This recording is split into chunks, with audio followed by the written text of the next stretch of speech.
time and really pursuing that, because it's an industry where you're going to hear no 1,000 times. And if you don't have Right. that sort of mental toughness, which to me, you were born to have. So like, before we even get into that, I want to know, like, so how did you get into the whole training of shooting and then also becoming such a pro marksman? Thank you. Um, so I'll start with the later question and then we'll go into, so it's like, how did I get in, or how did I become the shooter that I am? Okay. So I learned grip and stance one day by a female shooter, and she taught me just how to hold a pistol. And the thing about pistols is I always hated them. Like I never wanted to shoot a pistol. My dad let me shoot his old Beretta. I was like, I hate this thing. I never want to shoot it. And when she taught me how to hold this pistol, I was like, okay, wait, there's a way to actually do this properly. And if I Hmm. can figure this out, then I can do this well. Because I also didn't like that I gave up on the pistol when I Hmm. was like 16.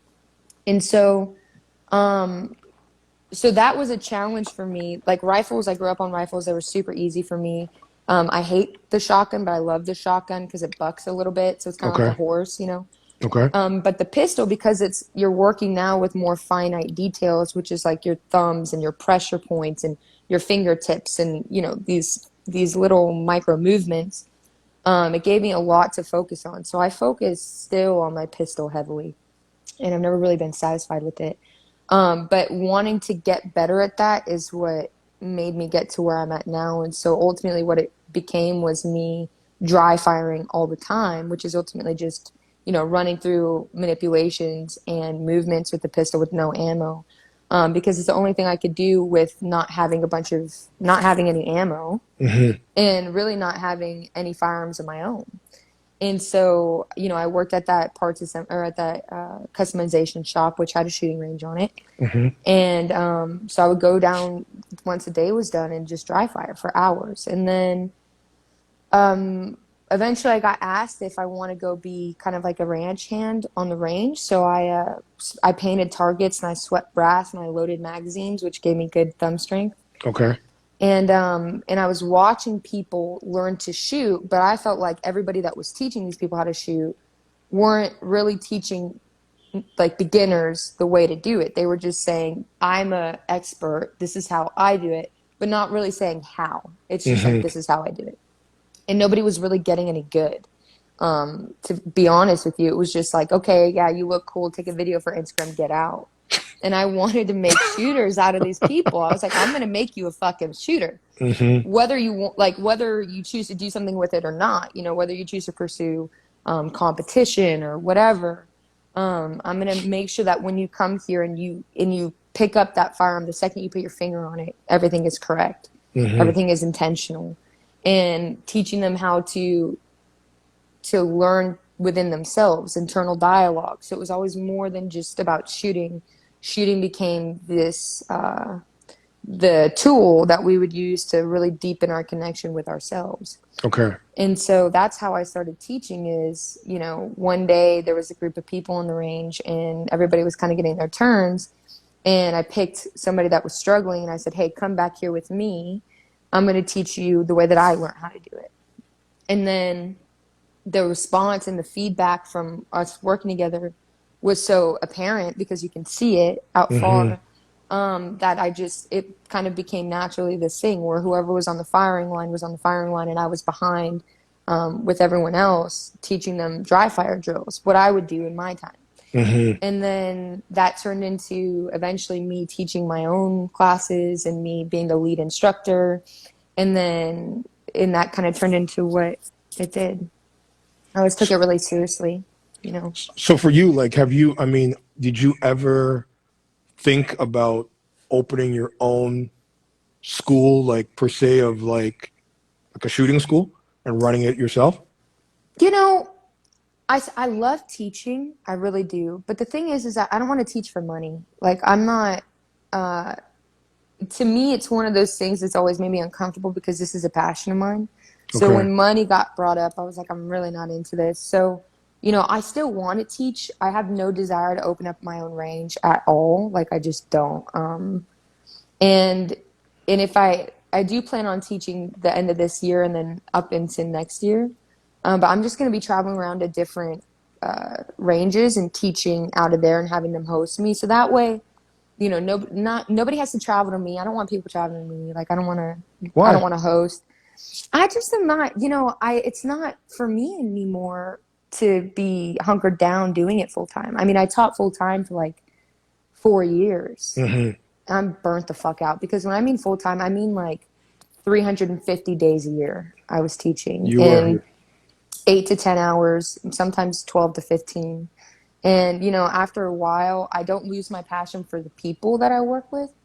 But when I think about it's not fun for me anymore, you know, to just drag my ass out to the range all the time. So, Well, I know. I mean, obviously, as I said, I mean, you've gone through many challenges over the last couple of years, and your mhm. strength to me has been such a testament just to who you are as a person. From day one, you know, I Thank said you. the first time, you know, I ever came across you, and I was like, there's something really special about this person. And it's not just the fact, okay, she's a badass, you know, female John Wick that can just do some crazy things with a gun. But there's a certain, and to me, it doesn't surprise me Mhm. that people gravitated towards you to learn from you because, you know, I think when you have a special gift of a presence like you have and a genuine soul that, you know, the fact that you even say, you know, I don't want to do it for money. Mhm. When and I know, I mean, the gun business is is a lucrative business, Yeah. you know, and but the fact that, you know, your pay it forward, you know, mentality is why, you know, the very first time and today I'm looking at it right now on my screen and I'm making it an official. So you're here, I'm here, the world's here, as I said to you before.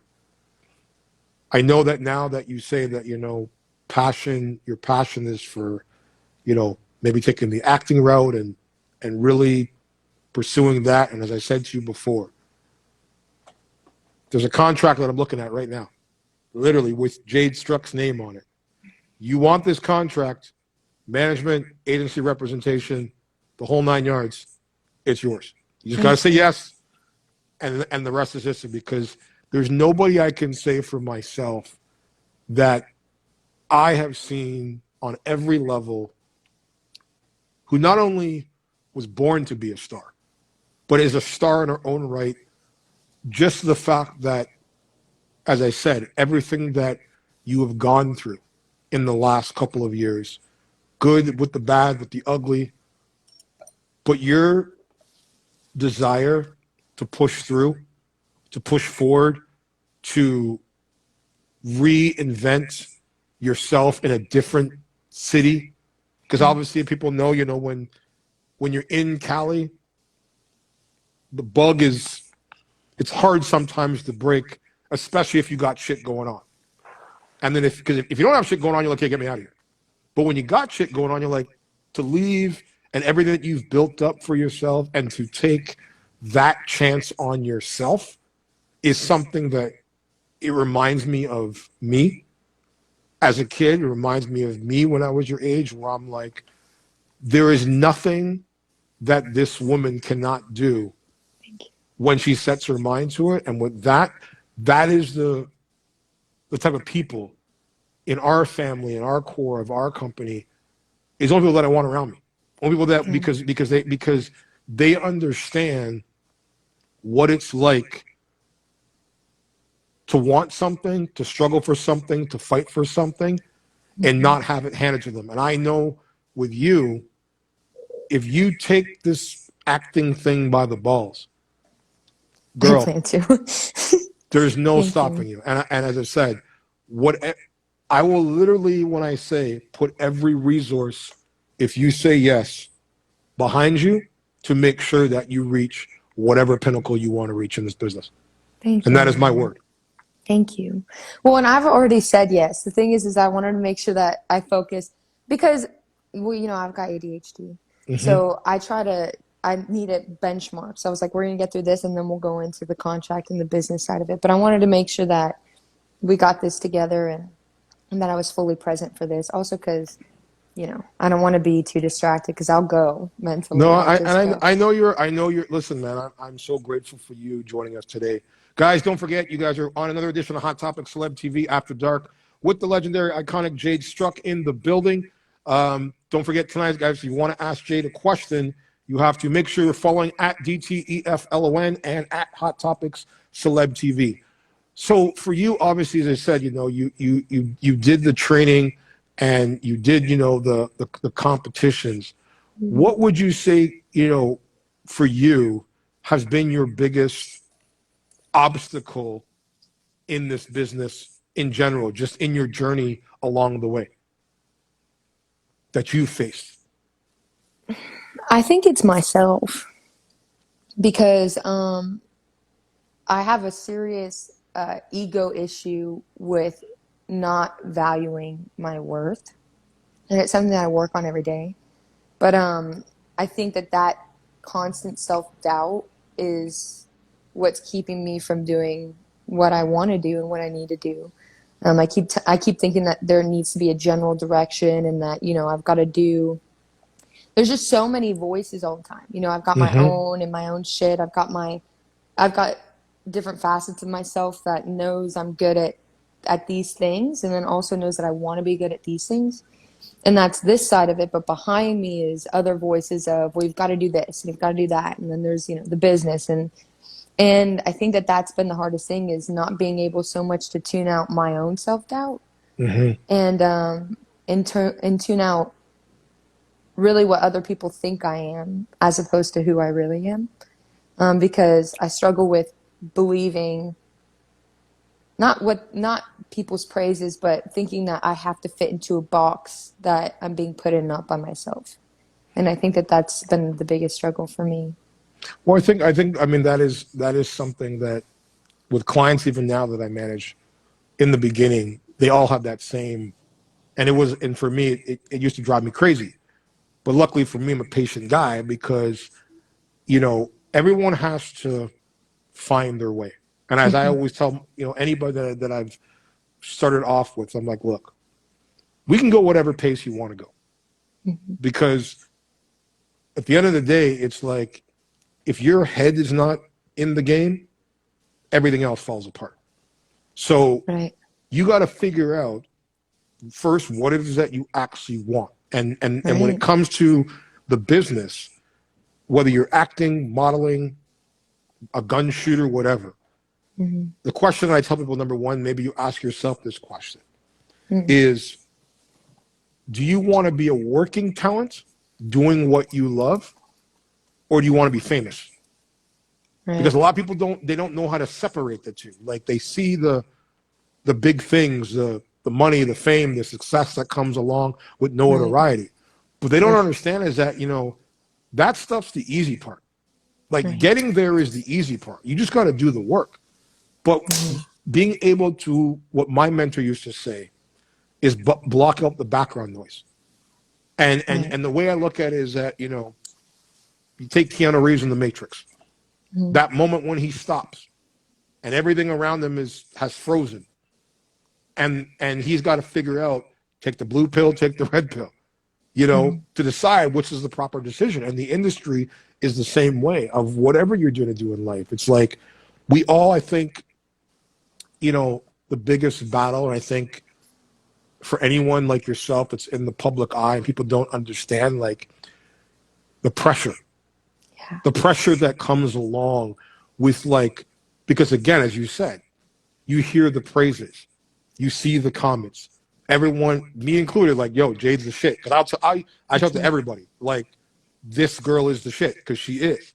Thank But you. obviously, other people don't really understand that, like, this is what you do. Hmm. So it's not even like where, like, when you do something really, really good, Hmm. you train for that, you push yourself, but you want more. And then there's that power struggle. Yeah. of trying to figure out, okay, like, as you said, like, you know,